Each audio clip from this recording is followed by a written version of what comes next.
The Charlie Rymer Golf Show, starring Charlie Rymer. Hey, okay, let's pick up the tempo here. Charlie Rymer here, and welcome to my new show, where we do things my way. As a former golf pro and media personality, I know golf. But this isn't going to be your grandfather's golf show. I'm bringing you conversations with celebs and golf greats, getting off the course and out on the water, and even getting into some good eats. This is the Charlie Rymer Golf Show. Keep it in the fairway, folks.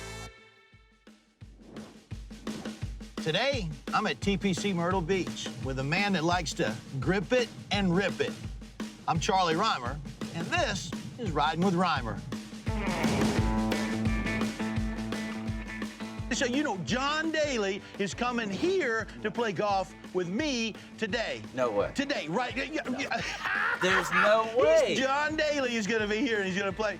Yeah. Hey, what's up, boys? Yeah, right. I told you so. What's up, Give me some sugar, Big Daddy. How are you? I probably got here before he did. I loaded us up, got all the carts out. You ready to roll, aren't Cleaned you? all the range balls. I'm ready. Let's go. You're Hop in. driving. Let's get after it.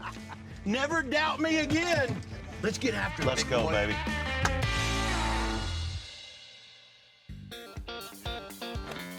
Get some of that, JD. How you doing, brother?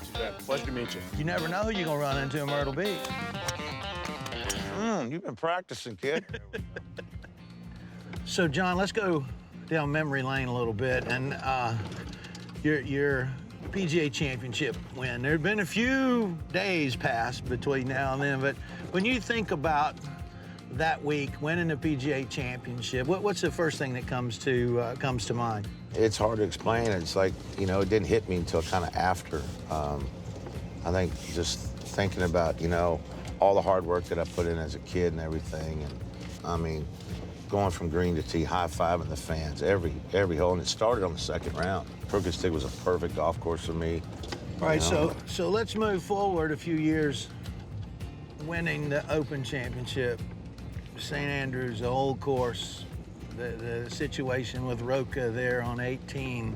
When you reflect on that, what comes to the top of your mind? My biggest dream was to win at St. Andrews. It was the dream of my life in golf. Why would a blue-collar guy from America dream about only winning that one? And I said, because their golf courses look like my 9-hole course I played on. You know, I learned to play on a baseball field. You see all that dirt come up when you get out of the fairways. Yeah. It's thin grass. It was just the ultimate tournament that I'd ever won. And to do it at the home of golf, I remember Nicholas saying it, if you've won at St. Andrews, your golf career is complete.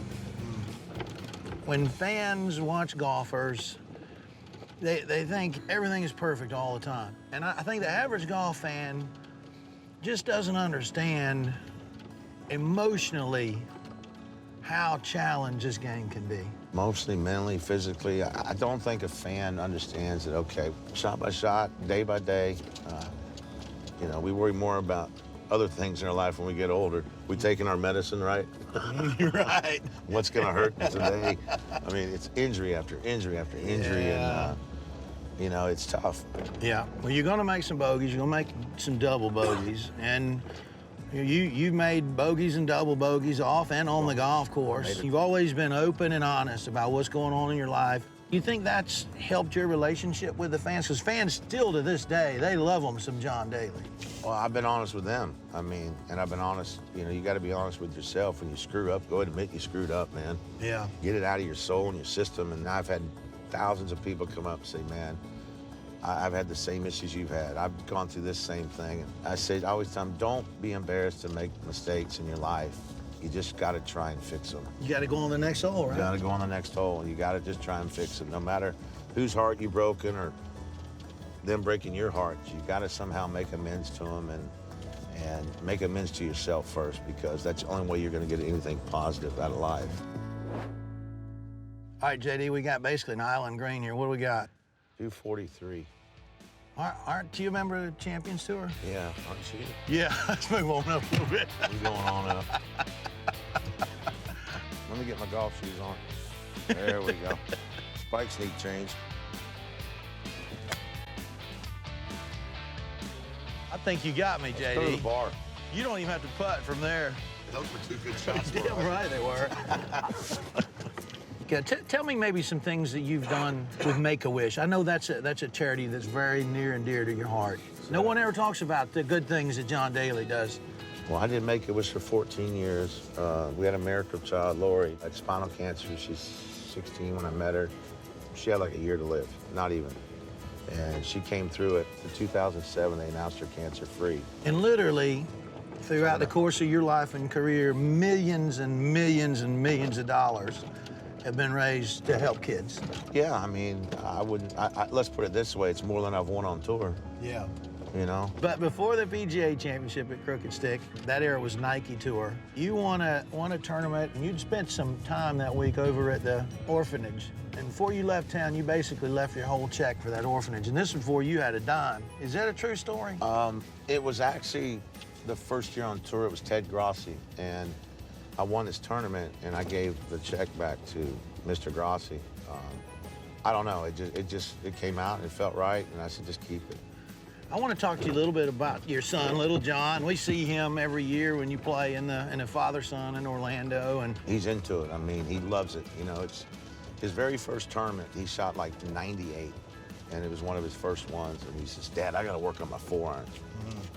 She's looking at a 6-year-old saying, Dad, I need to work on my forehand. Yeah. And that's when I knew that it was just into his soul and his blood. And but he's getting a lot of attention. He's been playing great. Have you thought much about how challenging it would be being the son of a legend? Well, I ain't a legend, but You're a I legend. just tell my boy, do everything opposite that I did, and you're going to win a lot of majors. So why don't you take the tee, and I'm just gonna blow it by you. You should blow it by me. I'm on one leg. Here's my chance, outdrive John Daly. Get right, baby. I love his finishing hole here. Oh, beautiful. I like that, Be JD. the club, baby. Be the club. Well, you Hey. might have got me with the long drive, but That's I think all I right. might have got you with the approach. That's okay. I'll make my putt. Charlie, I can't thank you enough for having me out TPC Myrtle Beach today, man. Anybody cancels, I'll do another one with you. Oh, I'll give you that, Bo. That's pretty generous. I'm gonna make you putt that one. All right, I'll just do it one-handed.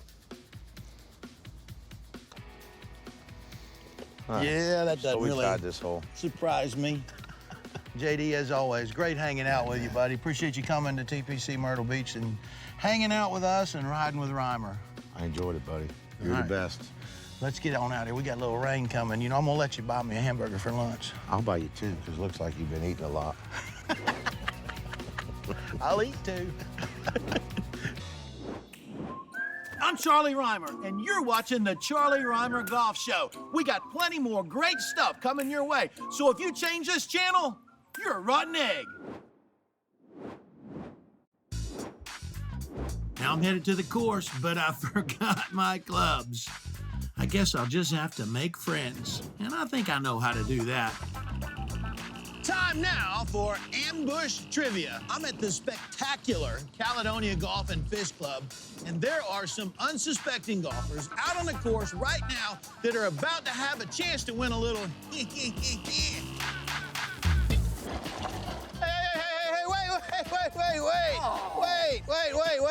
Wait.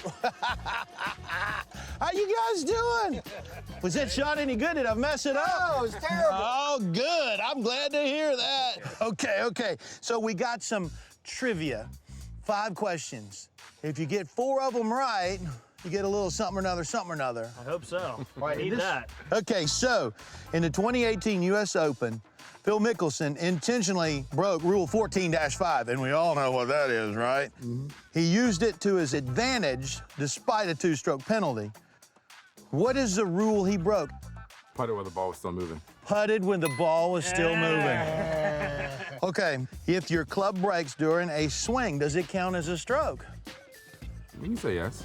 Yes. You guys are 2 for 2. I'm taking yes. Okay. You hit your ball through an open window in a building that is considered in bounds. You decide to play the ball from within the building, but you want to open a door to help you find a place to play your next shot. What is the ruling on this? Can you open the door or not open the door? You can. It's a man-made object. Correct. Woo! Okay. One more. Let's say you hit your ball in a creek. Can you hit the ball while it's moving in the creek, being pushed along by the current of the stream? I have no idea. What do you think? No. You shouldn't have let Adam pick it up. That's a tough one. Okay, so you got to get this one right to win the prize. Right. Under the rules of golf, give me an example of something that would be considered a loose impediment. I'm not gonna answer this one. Final answer is A leaf. we have some more winners, ladies and gentlemen. Wow. Thank you so much. When you're making the turn, you guys know what to do with a gift card. Thanks, guys. Thank you very Appreciate much, it. guys. Thank you. I'm off to the studio and taken to the airwaves to catch up with another old friend. Welcome into the Charlie Rymer podcast. If you got a 9 o'clock tee time around here, we're teeing it up at 9 o'clock. We talk about golf, life, and anything else that comes to mind. And today I'm thrilled to be joined by my good buddy, country music artist, Colt Ford. He don't look like much, folks, but he can play some golf. Colt, how you doing today? Good, Charles. How are you, sir? I'm doing good. How long you and I have known each other? We were 12? 12, yeah, somewhere early teens, long enough. Yeah. Long enough that we can't tell those stories on each other. 'Cause we both go to No. jail. Yeah, we were both a lot prettier back then, too. Most of the time when you see a celebrity, an artist, or a singer, they got into golf after being an artist or an actor. You're the opposite. You were a golfer, and then you got into being an artist. It's been an amazing, amazing ride. Music is really my first true love. Golf was, I knew I could pay the bills for a while, and I did for a while, obviously as a player. And then as a teacher, I taught a little while, and then just decided to go back to music. And you and everybody else at the time honestly thought you've lost your mind. Yeah, And I did. probably had. Yeah, no, I mean, it's like, you're crazy. I mean, and making that change in the middle of your life with kids and stuff on the line, I just could never turn it off. And here I am with 7 albums, and almost 15 years later, I got real lucky. And we're still playing music, and you and I are still talking about golf and giving each other a lot of grief. So that's great. That's a good idea. Yeah, that's a good idea. My all-time favorite Colt Ford song, is Chicken and Biscuits. What was a song that let you know that you got a chance in music?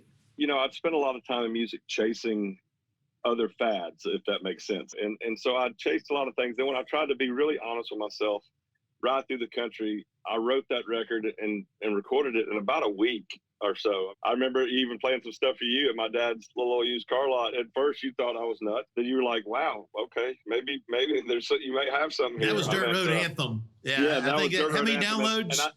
40 million? It's a platinum single. It's almost a diamond, which is over 10 million sold. So there's more downloads, but it's over 10 million sold. I've been lucky, and it's worked. And here I am, 7 albums, getting ready to put out 8th album. Yeah.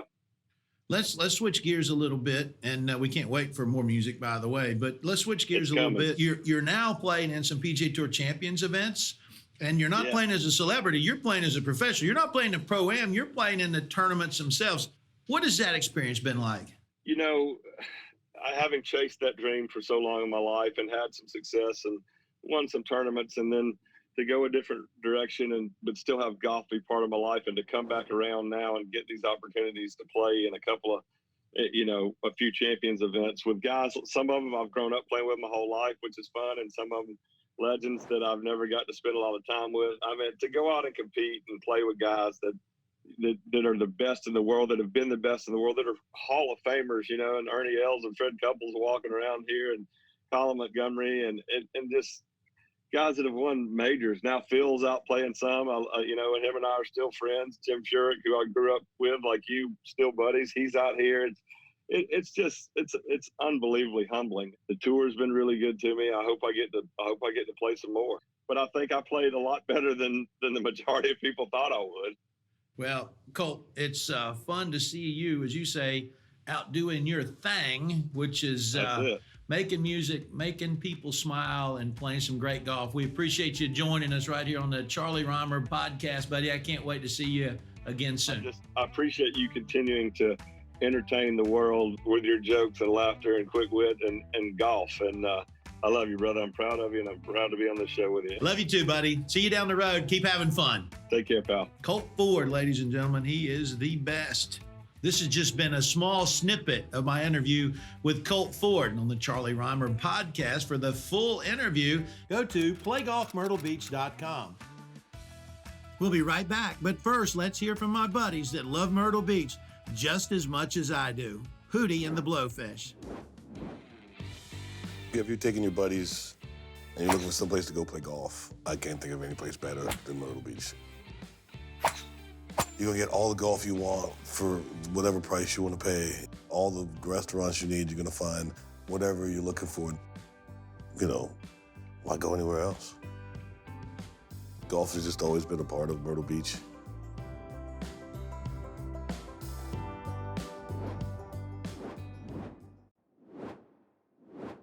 I love playing golf, but sometimes I need a change of scenery. Let's head to my backyard, why don't we? Welcome to my neighborhood. This is the Murrells Inlet area of Myrtle Beach. Right behind me, we call this the Marsh Walk. This is actually the seafood capital of South Carolina. So let's head out into the ocean and see what we can catch. Captain Sean Thomas. How are you, buddy? Good, Charlie. How you doing, buddy? I'm good good, to see you. good. You're looking good. Well, thank you. You don't have to lie to me, but this is your boat, the Underdog. Yes, sir. Along with being the owner and captain of this boat, he's also my optometrist. Now, I've played some golf, never been fishing with you. I hope you're better fishing than you are with golf. I was just going to say, I'm probably a scratch fisherman and a terrible golfer. You help me with the fishing, I'll help you with the golf. That sounds good. Let's go. Any chance we catch a great white guppy today? No. What about a tiger-headed minnow?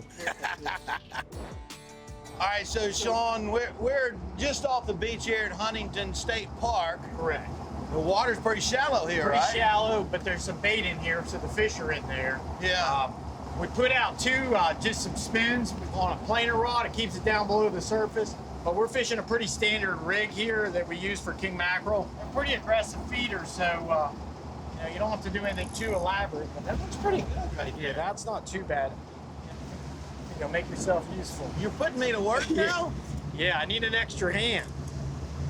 Have we caught any yet? Not yet. Sometimes fish are like birdies, Charlie. They're hard to find. Hard to find.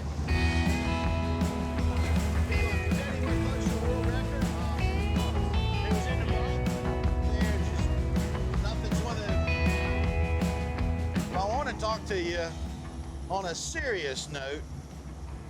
I came to you, I guess it's about 6-8 months ago. I'm 52. My vision just wasn't doing what I thought it should be doing. What's the time or the age when people really ought to get in and get checked out? I'd say probably age 40 is when most people, unless they have had eye problems their whole life, eye health is so precious, and a lot of things that can steal your sight don't give any warnings. I was really worried growing up on a golf course before sunscreen, really, and certainly before anybody thought about wearing sunglasses on a golf course. For sunglasses, obviously on a boat, it's almost mandatory, but on a golf course, is it something you would encourage everybody to look at doing, wearing sunglasses when they play? I think the easiest thing to do is invest in a good pair of sunglasses. I've heard that cheap sunglasses can actually do more harm than good. Is that correct? Yeah, you heard right, Charlie. The key is people put on a dark lens and they feel they're protected. That's a myth. The protection from the light and the rays is what's damaging to your eye. So if you go to the gas station, you buy a $5 pair of glasses, you're like, oh, these look cool, and they're nice and dark, and you go outside, all you're really doing is allowing more sunlight into the eye. When you're looking at the label, what are you looking Usually for? You'll see, a UV 400 rating, or it may say UVA, UVB protection, or UV protection. They can't put those labels on without, actually testing that lens and verifying that it protects you against the sun. But if it doesn't have that on there and it's $5, I'd probably stay away from it. Great info. But anyhow, so we haven't caught anything yet. Yeah. Fish on! Fish on! Fish on! Finally, we got one. Oh, she's taking some line. drag. Look at this. Taking some drag. All right, calm down. Charlie. Looks like a nice snapper. I've never had a fish bite this hard. What we got? What we got? Awesome! Hello, baby. It's dinner time, Charlie. Let's go cook that fish up. You don't have to tell me twice. I make sure to enjoy everything Myrtle Beach has to offer. Stay tuned, because we'll be right back.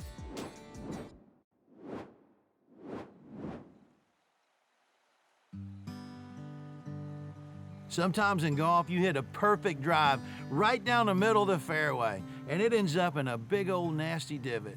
And sometimes you slice one off into the woods on the right, it hits a tree, it comes back right in the middle of the fairway. Well, you know what? Life is exactly like that. All we can do is hit it and go find it again. And it's how we go about that task that defines who we are.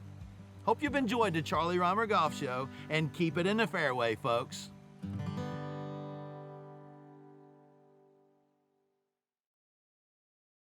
So what do they do when they take out a meniscus? So they've taken it, and somebody's got like John Daly's meniscus. Did you like put it on eBay and sell it or something? No, it was. Gunner. I got them trained real well, don't I? You think you're sexy? You're not. Well, I mean, there's a Country Weekly voted top 10 sexiest men in country music. I came in ninth, right in front of George Strait, so got that. So that's all I can tell you.